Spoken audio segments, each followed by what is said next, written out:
Planned stakeholder engagement is that process where you plan how to engage the stakeholders that you have already identified. Let's say that again. Planned stakeholder engagement is where we are planning how to keep our stakeholders engaged. Those stakeholders that we have already identified. And I dare say those stakeholders that we have should have done a very solid job in analyzing. Because you do know, not every stakeholder can be managed close. Some stakeholders, you need to just let them be. Give them information when they need it, but stop running after them. Maybe some stakeholders that you try to involve are actually going to cause trouble on the project if you invite them into discussions too early. All right? So you need to keep this in mind. And I want to show you, again, 3 ways that you should be thinking about your stakeholders. The PMI came out with a document, and I'm going to share a link with you because I want you guys to go read this offline. This is not something that we can do here. There's just too much to do here today. So do me a favor and go to PMI's website, follow the link that I'm about to chat in. Please go to that link and save it. And you're going to see a document that the PMI has out here on the Salience model. I'm going to show it to you very quick here. We don't have as much time today to go into the extra stuff. So I would like you to go to the link. Okay. There's a lot of stuff here. This will probably be about 10 pages if you were to print it. Lots of stuff. And it says planning effective stakeholder management strategies to do the same thing. Planning effective stakeholder management strategies to do the same thing. So this is a precursor to planning. And that's why I'm showing it to you, because as we're going into planning, it is important that you think about the numerous ways you can analyze stakeholders. And that is what should have been done in identify stakeholders. Okay. So if you go all the way down to where we have that Venn diagram, all the way down at the bottom, right here, as you can see, there are 3 bold categories here. And these are the 3 categories that I'm going to talk to you about very quickly before we go back into planned stakeholder engagement. All right. So there are 3 ways, like I said, you can analyze stakeholders. But this one we have not talked about is called the Salience model. You can analyze stakeholders from the angle of power. What kind of power do they have? Do they have coercive power to punish you or punish other people or punish other stakeholders? What kind of power do they wield as far as the project is concerned? We call that power. The second one is legitimacy. Are they legitimately involved? They could be involved from various perspectives. The general public is an example. Why would the general public be a legitimate stakeholder when the factory being built is not in their portfolio? They don't have shares from that company. Why would they be interested in what's going on? They would be because that factory is about to pollute the environment where they live. Well, they are legitimately involved. They have a legitimate concern. The last category is urgency. This deals with a time factor regarding that stakeholder's response. So you could have a supplier who is an urgently classified stakeholder. They need to deliver a part or the project falls apart. So these 3 categories, power, urgency, and legitimacy, when they all come together, you realize who the big dog is. And the big dog, we call the big dog a definitive stakeholder. They have the power, they are legitimately involved, and there's an urgency about them. Now, I would love to go into hours of discussion about this. It's a luxury. We don't have that time. You saw how big the document PMI is. So we cannot go as far as I would have liked. I hope to put up a video about this eventually, but I want you to go back and read the PMI's online document where we talk about power, legitimacy, and urgency. So I want you to think about it with a mnemonic. Pull, P-U-L, simple. So if on the exam you are asked, what do you call a stakeholder that is powerful, urgent, and legitimately involved? You know it's a definitive stakeholder, number 7. You see what I'm saying? Then you have number 8, which is a non-stakeholder. This is someone who is not legitimately involved, they have no urgency about them, and they have no power. This is one of the ways, one of the 3 ways talked about in the PMBOK guide. So I'd like you to follow me real quick here, because last time we met, we didn't do this area justice, and I told you that we were going to revisit it. So here we are. Let's read on page 513. It says, Salience model describes classes of stakeholders based on assessments of their power, that's level of authority, or the ability to influence the outcomes of the project, urgency, need for immediate attention, either time constrained or relating to the stakeholders' stake in the outcome, and legitimacy, their involvement is appropriate. There is an adaptation of the Salience model that substitutes proximity for legitimacy, applying to the team and measuring their level of involvement with the work of the project. So little things like that, where there could be substitutions in a model, you want to pay close attention to that as you're studying. That is fair game on your PMP exam. It's as though they go right to the bottom of the barrel where no one would ever search, and they throw things into questions. So pay close attention to these, okay? The Salience model is useful for large, complex communities of stakeholders where there are complex networks of relationships with the community.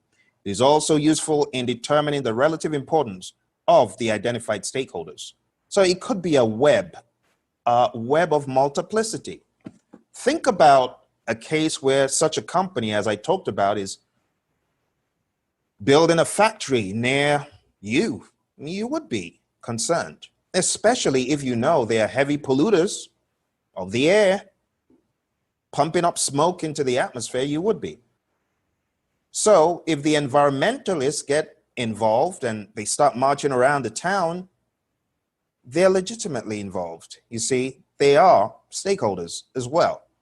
You could also think about religious leaders who are aware that a nightclub of ill repute in other cities is about to be built.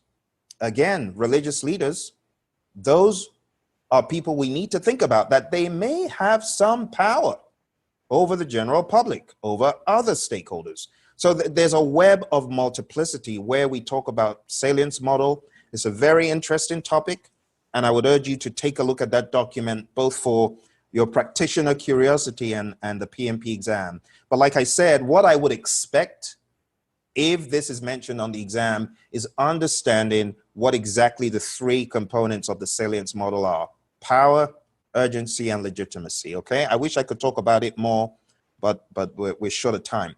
The next thing I want to talk about is on the same page, and we kind of looked at it, we dabbled into it last week, but again, I want to crave your indulgence to read up about this a little bit more. There is a model. I'm going to show you the model from IPMA, which is a different institution of project management, but they had an image on their site I found would be quite interesting to look at. So last week, I showed you guys the stakeholder cube, right? And we talked about the different dimensions. We talked about power, we talked about interest, and we talked about attitude on this axis, see? And you could flip the axis in different ways. If you wanted to put power here instead, and you wanted to put attitude there, you could. And that's exactly what IPMA did. They put power on the Z, attitude on the Y, and interest on the X. So I want to show you a quick representation of how the model they've shown, how it falls on top of this. So if you place their model on top of that cube I just showed you, what you can see is we have those that have a high level of power, a high level of interest, but a bad attitude. See, high level of power, high level of interest, but their attitude is not good. Or those that have a good attitude. And they've given them additional names. I'll just circle some of these interesting names. This one they call the sleeping giant. That has a high level of power, a good attitude, but their interest is low. See? This one is called the irritant. High level of interest. As far as the power goes, they don't really have that much, but their attitude is negative. See? So you have those that are insignificant. You have those that are influential. See, you have those that are passive. And this is a model I would, again, like you to go read up more about. It is not on the PMI site this time. This is on IPMA site. IPMA is, to put it mildly, you could call them a competitor of the PMI. And IPMA was founded as a result of someone in the PMI, involved with the PMI, in fact, responsible for the PMP certification, just having enough. He had had enough and that was it. So he went ahead and formed this other organization. So I'm gonna give you a link to it. Again, it's only for this chapter. I'm not asking you to go to IPMA and go join IPMA. But I just want you to go look up their stakeholder cube. All right, so here we go. Please take a look at it.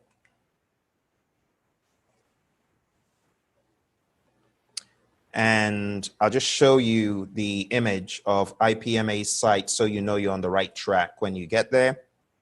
This is what it looks like. So when you get to IPMA's site, there you go, you see it. And a little bit of background about the image. But the image is actually from someone who is PMI affiliated as well, an entity where this whole concept came from. And they're very interesting concepts, but in all honesty, they're a little bit outside of the enormity of stuff we have to talk about today. So I don't want to go too much into it. I think I already have. So let me save myself and come out of it. The last piece I want to remind you about is the power interest grid. So now you guys have a concept about stakeholder analysis and stakeholder representation around these three models. One, the power interest grid, and I expect you to be able to use these in your companies.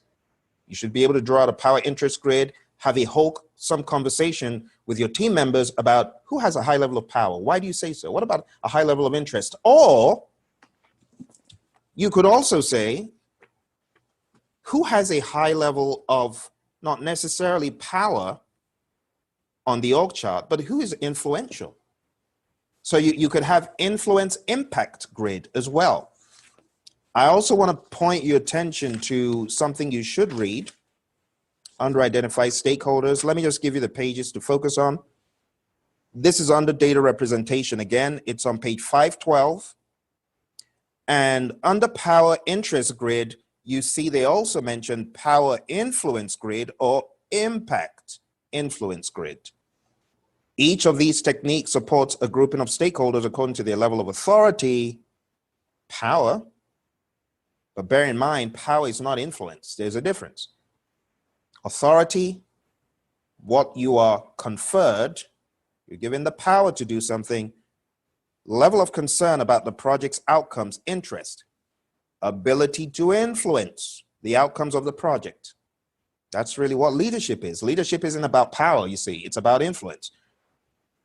So if someone is an influential leader, an influential person, you could look at them from a different standpoint. For example, a union boss, a union leader does not necessarily have to be at the top of the org chart. You could have someone who is in the machine room, but they wield a lot of influence, not power, but influence. You see, they may also have legitimacy. They can impose their will on the affairs of the company. These are ways you need to be thinking about stakeholder management. All right, so that is the power interest grid. Know the other names for the exam. We talked about the stakeholder register. What is the thing you get out from identified stakeholders? We've talked about the salience model.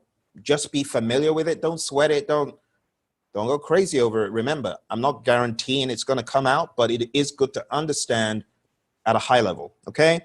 And last but not least, the stakeholder queue, all right? Power interest grid, salience model, stakeholder queue. Now, beyond that, there are ways we could describe stakeholders, okay? If this is you in the firm, we could talk about your relationship to these stakeholders in different ways. Again, a topic that is smuggled in to data representation. So this is you upwards to senior management. You could refer to that as a direction of influence. It says here on page 513, this classifies stakeholders according to their influence on the work of the project or the project team itself. Stakeholders can be classified in the following ways: upward, senior management of the performing organization or customer organization, sponsor and steering committee; downward, subordinates, the team or specialists contributing knowledge or skills in a temporary capacity. We have outward, which I will show like this.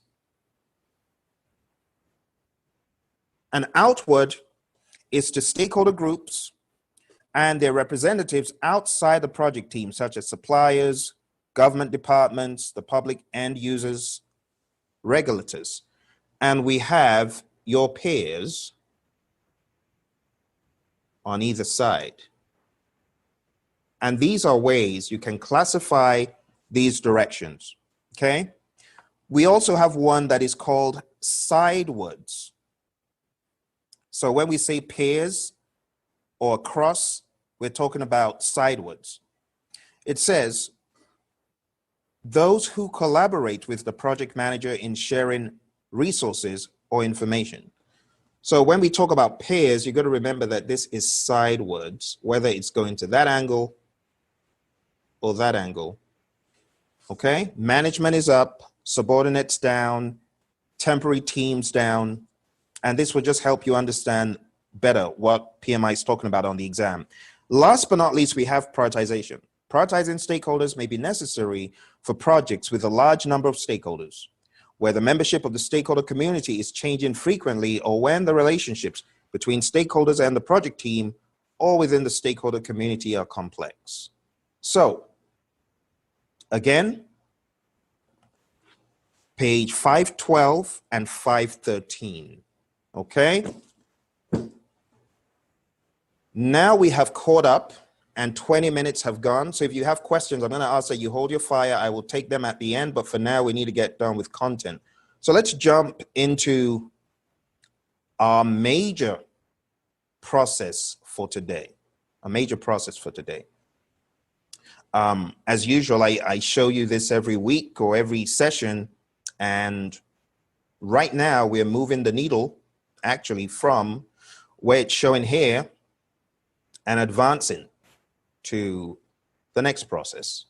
So this is going to advance to our last three.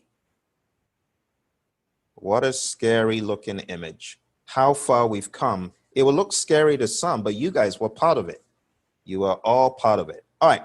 So planned stakeholder engagement, what is it? We've got our stakeholder register. We are now planning how to engage our stakeholders. So we get a stakeholder engagement plan.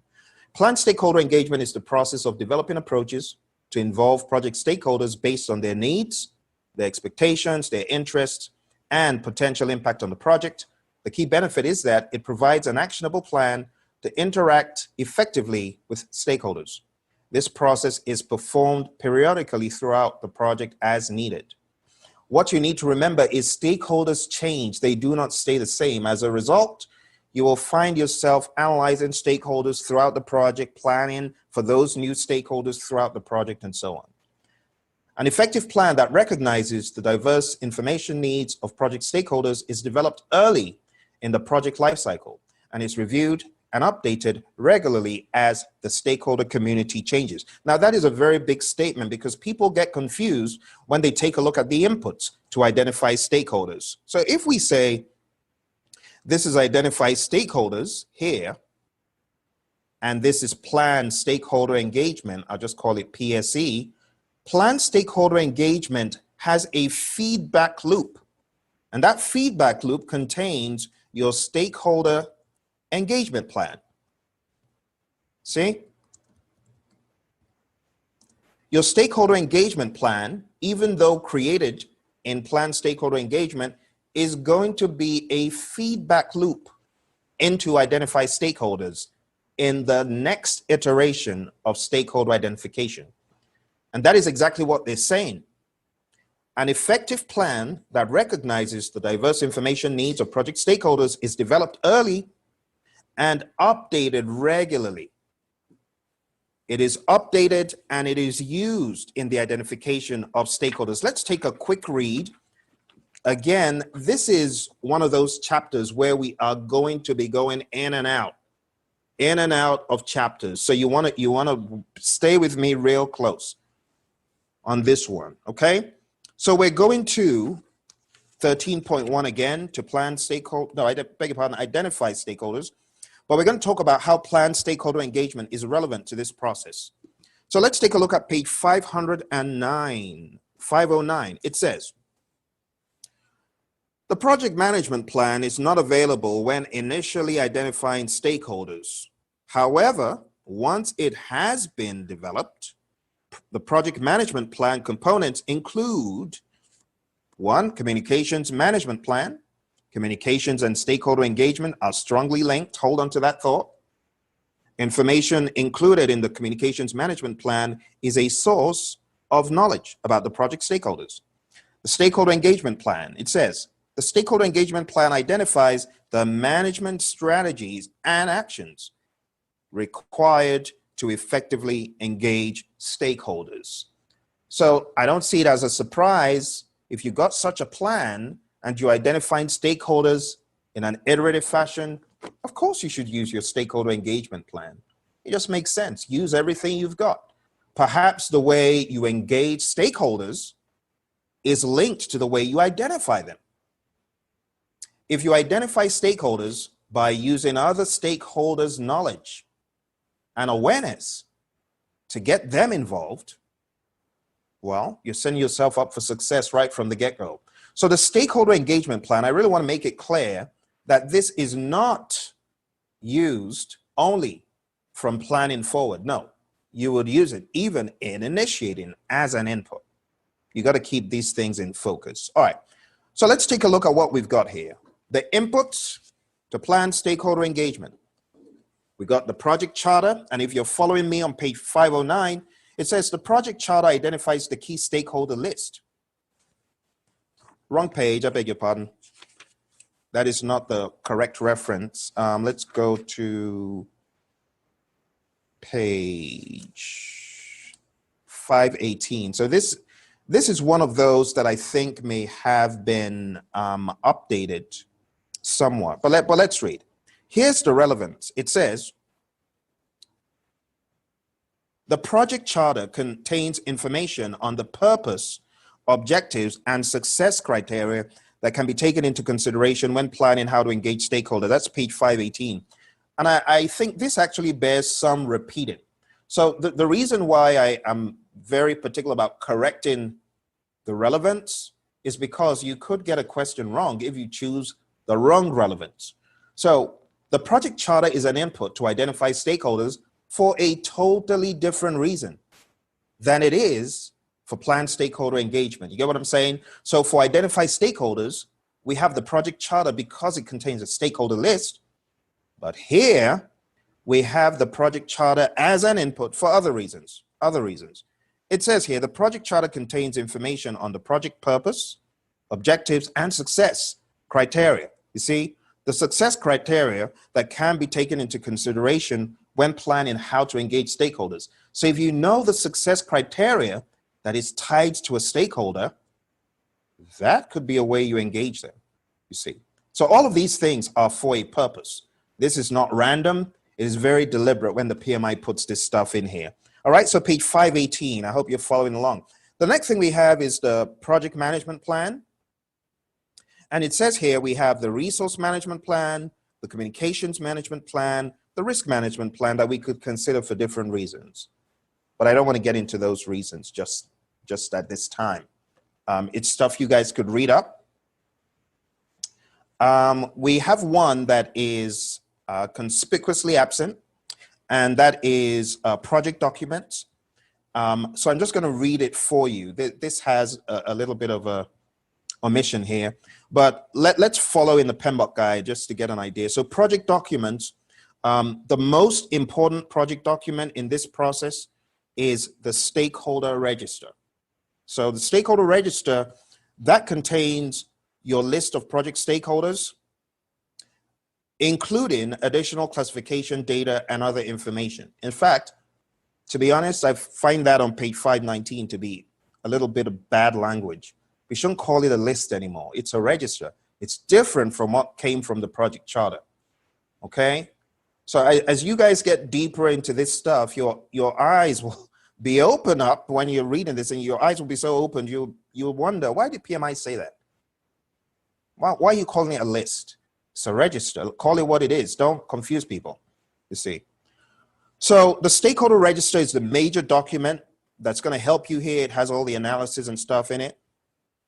We also have agreements, and it says, when planning for the engagement of contractors and suppliers, it obviously makes sense to consider those agreements, right? We also have EEFs, and we have OPAs. So let's go back to our image here.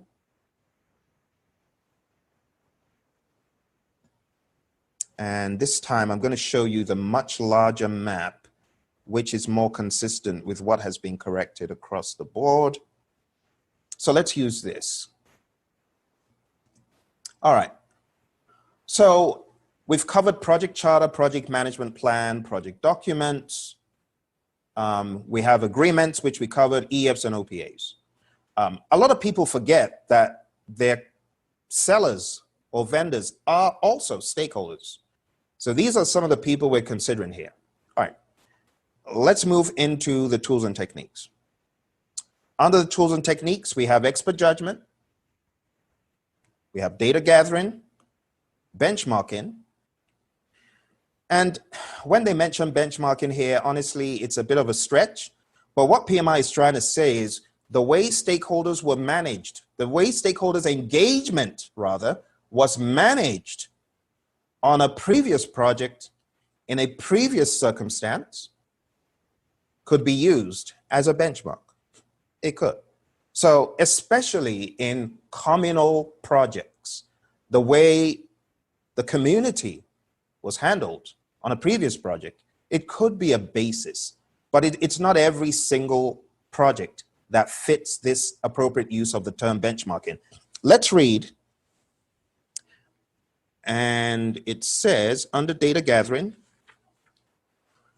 page 520, the results of stakeholder analysis are compared with information from other organizations or other projects that are considered to be world-class. See? So that is the irrelevance of benchmarking, but they could have done a better job of explaining that it has to do with certain stakeholders being engaged. If you did a great job, or let's say we're an oil and gas company, and let's say Shell did such a great job during the oil spill many years ago. I want to look at how they did it. How did they manage the community in that locale? Well, we could get that as a benchmark, and if such an unfortunate event befell a company, they could use that as a benchmark. Or maybe you've managed several projects in your firm in the past, and maybe a client that you had a lot of trouble with is the same client now. Well, you can use the benchmarks from the past for the current project, the performance of the past as a benchmark for the current project. That's what they're really talking about. All right. Data analysis, really quick here on page 521. It says analysis of current assumptions and constraints may be conducted in order to tailor appropriate engagement strategies. We have root cause analysis. Root cause analysis identifies underlying reasons for the level of support of project stakeholders in order to select the appropriate strategy to improve their level of engagement. We have decision making. It says decision making techniques that can be used for planned stakeholder engagement should not be limited to prioritization or ranking. For those of you that are just coming, I'm on a roll. I do not want to answer any questions at the moment because I need to get you guys to dry land so that I don't keep you behind. So excuse my urgency. So that's decision making, prioritization and ranking. Next one, under data representation, this is the one I really want to go in on. This one is called the Stakeholder Engagement Assessment Matrix. Matrix, that's really what it should read, but it's being blocked by the other panel, so I'll just reveal it now. So Stakeholder Engagement Assessment Matrix, I call this the SEAM. The PMI here on page 521, there are two things that they mention under data representation. One is mind mapping, and we've talked about mind mapping in the past. We're not going there now, but we're going into the SEAM. I call it the SEAM, S-E-A-M. Stakeholder Engagement Assessment Matrix. Take a look at page 522. If you look at page 522, you see an image like this. This helps you create the plan for how to engage stakeholders and optimally control their engagement. So think about it. You got a stakeholder who is currently unaware. What do we mean by unaware? Let's read. An unaware stakeholder, in my mind, I just say someone who's clueless. But on page 521, it says unaware of the project and potential impacts. They're a stakeholder, or they're clueless. They're unaware. The question is, how do we get them to move from here to here? How do we get them to move from unaware to supportive? Or a stakeholder who is resistant. It's one thing to be clueless. It's another thing to be well aware, but dig your heels in and say, I ain't doing it. I don't support you. Let's take a read here. It says, resistant, aware of the project and potential impacts, but resistant to any changes that may occur as a result of work or outcomes of the project. These stakeholders will be unsupportive of the work or outcomes of the project. They could even be termed in some instances as negative stakeholders. But again, our job as a project manager is how do we get them? How do we get them from being currently, C is for current, D is for desired? How do we get them from where they currently are to where we desire them to be? Last but not least, stakeholder 3, exactly where we need them to be. They're in a leading role. That's where we desire them to be. That's where they are. Let's keep them there. How do we keep a stakeholder in a leading role? With all the multiple priorities changing, that's your job as a project manager, to figure out how do I keep Phill, my stakeholder, right where I need him? How do I ensure that his level of engagement doesn't wane? That's why project managers have a tough job. So all of that stuff is on page 521. Neutral is aware of the project, but neither supportive nor unsupportive. Supportive, aware of the project and potential impacts, and supportive of the work and its outcomes. And leading, it says, aware of the project and potential impacts and actively engaged in ensuring the project is a success. So if on the exam you are asked, which category is category 4 in a stakeholder engagement assessment matrix? You got to remember it's not leading, it's supportive. You got to know the order. And I have a mnemonic for you to remember the order.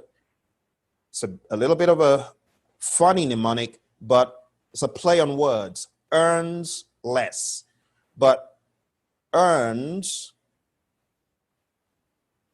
less. It's a play on words for those of you that use mnemonics. All right, so if you remember that on the exam, I think it will do you some good, because this is the major thing. I mean, when you look at PMI's account of the stakeholder engagement plan, it is so lackluster. It has nothing in it. The substance of what is in the stakeholder engagement plan lies in the strategies that you craft for the engagement of stakeholders. So it's on a case-by-case basis. If you take a look at page 522, it says, the stakeholder engagement plan is a component of the project management plan that identifies the strategies and actions required to promote productive involvement of stakeholders in decision-making and execution. It can be formal or informal, highly detailed or broadly framed, based on the needs of the project and the expectations of stakeholders. The stakeholder engagement plan may include, but is not limited to, specific strategies or approaches for engaging with individuals or groups of stakeholders. So my friends, on the screen here, I just put up my own interpretation of what this could look like. You have the stakeholders, you have some of the information from the stakeholder register here, but really the big thing for you as a project manager when working with your team in the real world is to strategize. All right, this stakeholder, assessment of their impact is high. How do I get them to support the project? Gain buy-in from CEO, inner circle members, to highlight project success or issues at the CEO's inner circle meeting. Boom, that's it. That's your specific strategy for a specific stakeholder.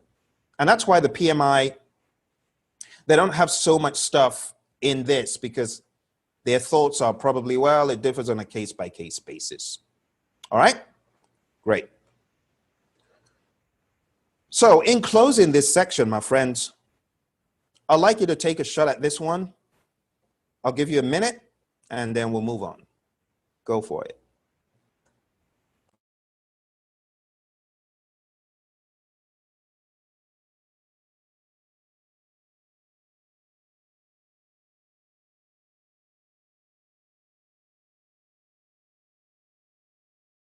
And I'm foolishly showing you the answer.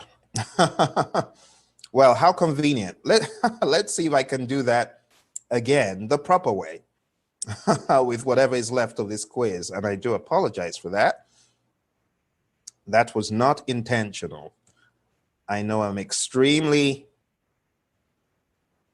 gung-ho on you guys getting stuff right, but that is not my modus operandi, as you probably know. All right, so the answer to this one is tricky. Some of you still got it wrong, even though the answer was on the screen. The purpose for this question is to sensitize you to the fact that the language between management and engagement is different. The PMI used to call it planned stakeholder management, but not anymore. And their logic was, it is not planning how to manage stakeholders, it's planning how to engage stakeholders. All right, so well done. Thank you for being a sport, and let's take a look at our next one. Here's the next question. I will relaunch the poll, and here's your next question. Let's see if I can do this the right way. The power interest grid classification model for stakeholders analysis suggests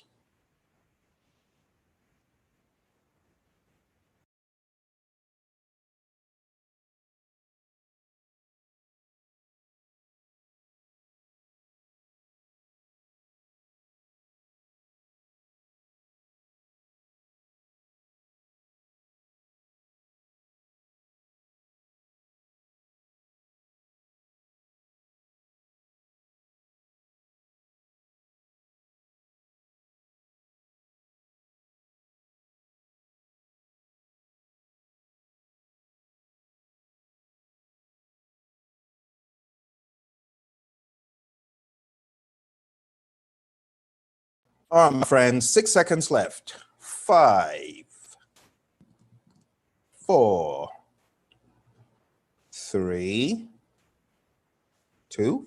Welcome, Jackie, Adrian, Candace, Chris, Delita, Doran, Fabian, Harley, Phil, Luke, Kathy, Margaret, Michelle, Muzaffar, Nancy, Pedro, Sadaftina, and Tony. Good to have all of you. I think I'm missing a couple of people, but I guess I'll see them tomorrow. Actually, I'm missing more than a couple. I'm missing like 3 people. All right, 3, 2, and 1. Let's end the poll. Share the results. Oh dear, what have we here? What have we here? This is not what I was expecting. That doesn't sound very encouraging, does it? Well, unfortunately, majority did not get this one correct. Majority did not get this correct. The answer to this question, my friends, is option not A, not D, not C, but B. So let's talk about them one by one, okay? I'm just going to type in what you really should do with each group. High power, high interest stakeholders. No, you should manage close, okay? That's A. The stakeholders A, you should manage close. No, you don't keep them informed, you manage close, okay? D, low power, low interest stakeholders. These are the ones you monitor. You don't manage them close, you monitor them, okay? So we need to go back to this chart. I really think this is awesome that we did this because we're uncovering gaps.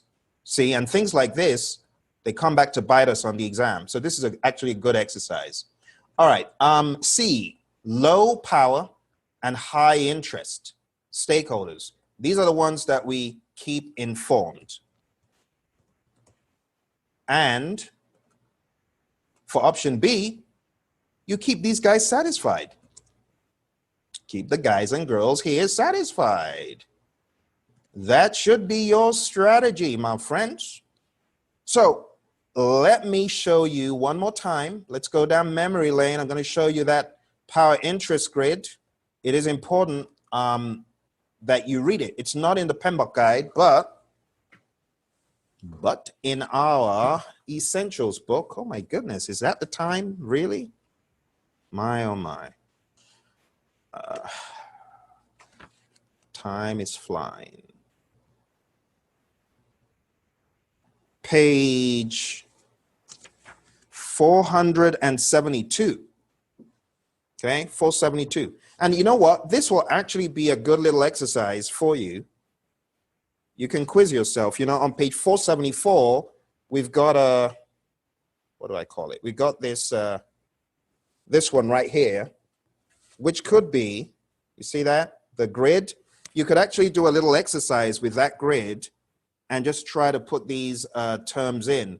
But let me go back and show you what you really should have been thinking about. You should have been thinking about it like this. In the grid, this grid. Remember, I sent you guys this grid last time. Monitor, keep satisfied, manage, close, keep informed. You got to know this grid. This grid has been notorious, okay? Could show up. All right. So my friends, let's move on. All that talk about the salience and the cube in the beginning, it's really taken a lot of time. I can hardly believe how much the time has gone by. But let's try and get to our final process right now. And our final process is manage stakeholder engagement, okay? This will go quick. It will go quick. It's a deadbeat process. You know what I mean by a deadbeat process? It's a process that does not give you anything new as an output. Now, that's a relief. However, manage stakeholder engagement is a very, very similar process to manage communications, and we're going to find out why. Manage stakeholder engagement is the process of communicating. Uh-oh. Did they just use the communication word in stakeholder? Yep, it's not the first time. But thank goodness it's not just communicating, because that would have been a problem. Working with stakeholders to meet their needs and expectations. So let's think about it like this. It's all about the intent. Get it? The intent defines the process. So let me give you two scenarios really quick. One scenario, I am communicating with my stakeholder, giving them tons of information, tons of information. Why am I doing that? I'm giving them information because I promised I would give them a report every week, come rain, come shine. I promised I would hold a meeting for them and give them status updates, come rain, come shine. So I'm communicating, I'm giving them updates, I'm doing all of this. Okay? That is managed communications, where you are communicating with your stakeholder because you promised them you would. It's out of obligation. But in this process, managed stakeholder engagement, you are communicating to engage. Get it? It's the intent, the why.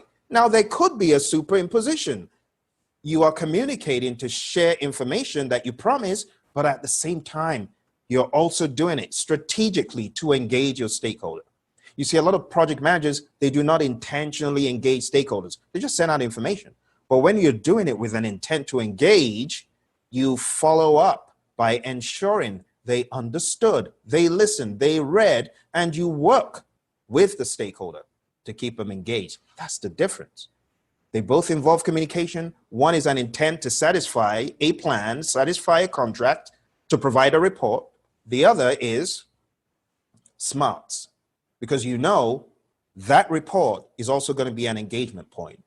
So you're communicating and you're working with them. And that's exactly what you're doing in this process. You're not just communicating to fulfill the obligation. No, you are communicating to engage. You fulfill the obligation in managed communications, but you engage them here. You see, the key benefit of this process is that it allows the project manager to increase support. That's it. That's what you're trying to do. Let me show you really quick here. And it's really unfortunate we don't have much time, because this could take me another 30 minutes, I tell you. You know, when I get really into this stuff, it takes a while, because I usually show all 4 processes that throw people off. You know the 4 processes that throw people off? Manage communications, monitor communications, manage stakeholder engagement, monitor stakeholder engagement.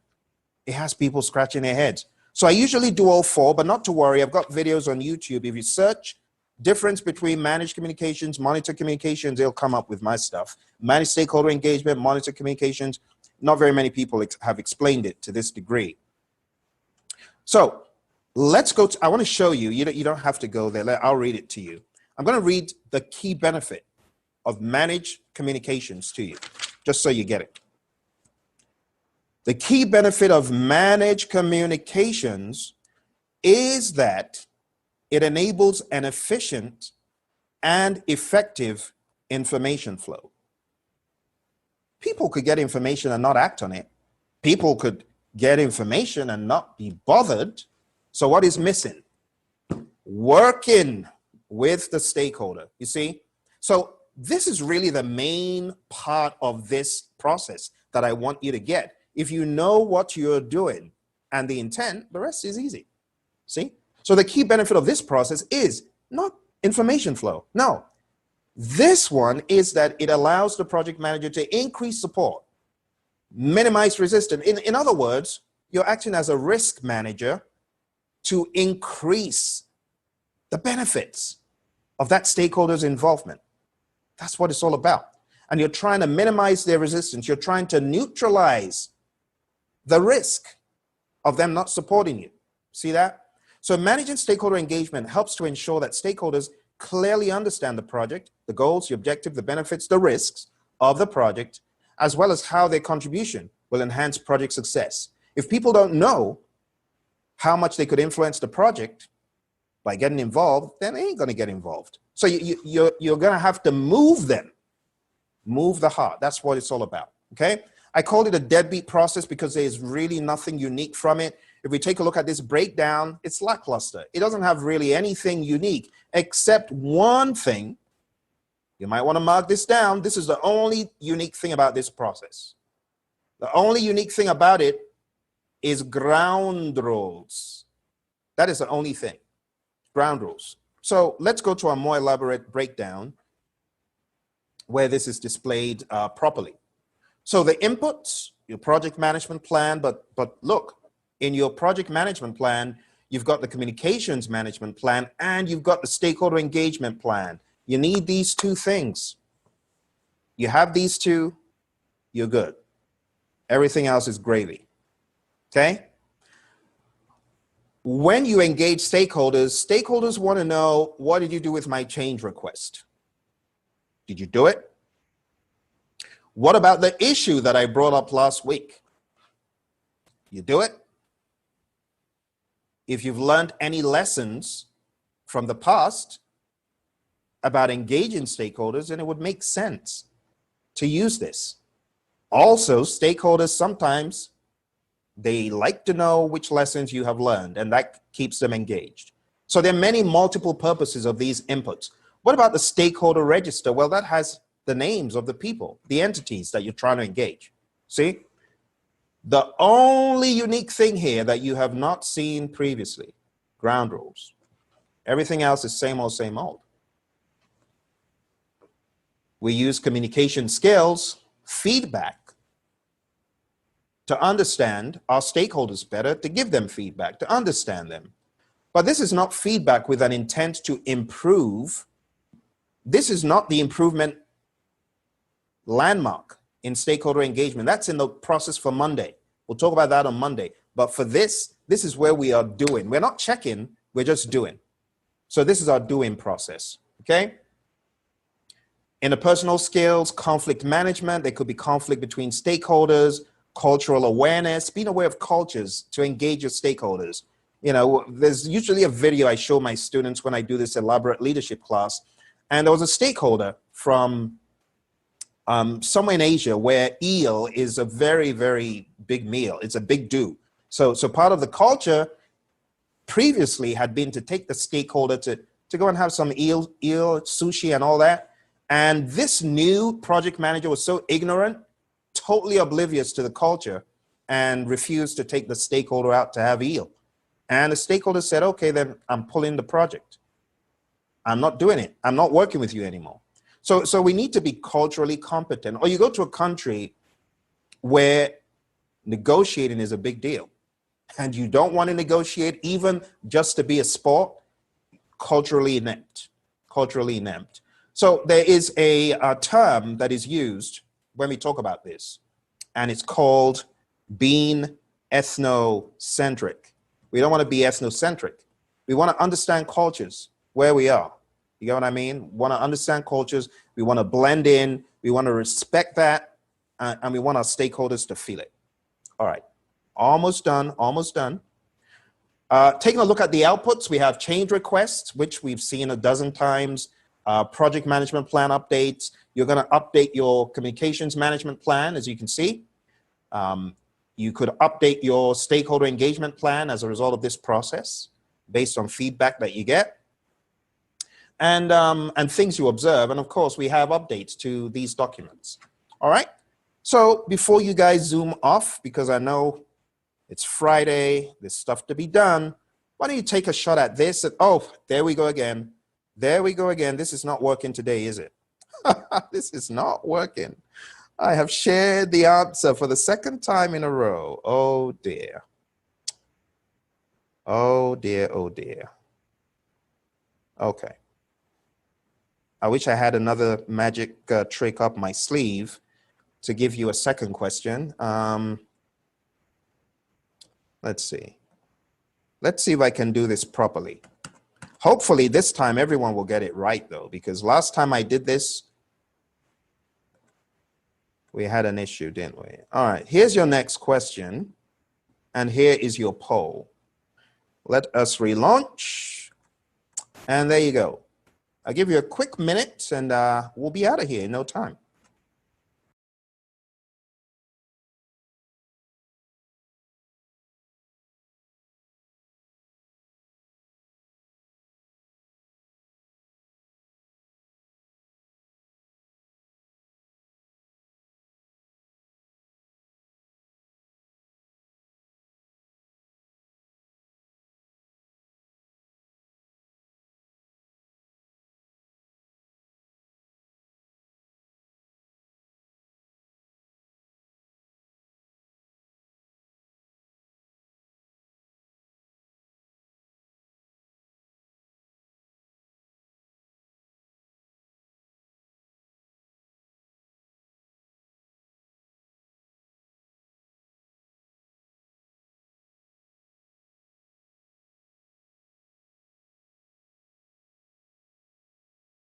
All right, my friends. 3, 2, 1. All right, let's end the poll. Share the results. And for this one, I want you to follow me to page 523 really quick. Page 523. What does it say? Managed stakeholder engagement is a process of communicating and working with stakeholders to meet their needs and expectations, address issues, and foster appropriate stakeholder involvement. The key benefit of this process is that it allows the project manager to increase support and minimize resistance from stakeholders. So when you read through this, you realize that avoiding potential concerns that have not yet become issues is the worst worded option. All the other options are things we do, but B is bogus. And that is why majority went with B. Very good call. It's a very slimy one, but you really need to be all over the definition. See, avoiding potential, potential. You're not in their mind. You don't know. So the best option to choose is B. Thank you all very much. I do not want to keep you any further. If you need to jump off the ship, well, it's 1 o'clock. I'll see you tomorrow. Make sure you come prepared. The final 4 in risk and everything in quality. All right? I will answer any questions that they are. Thank you very much and bye.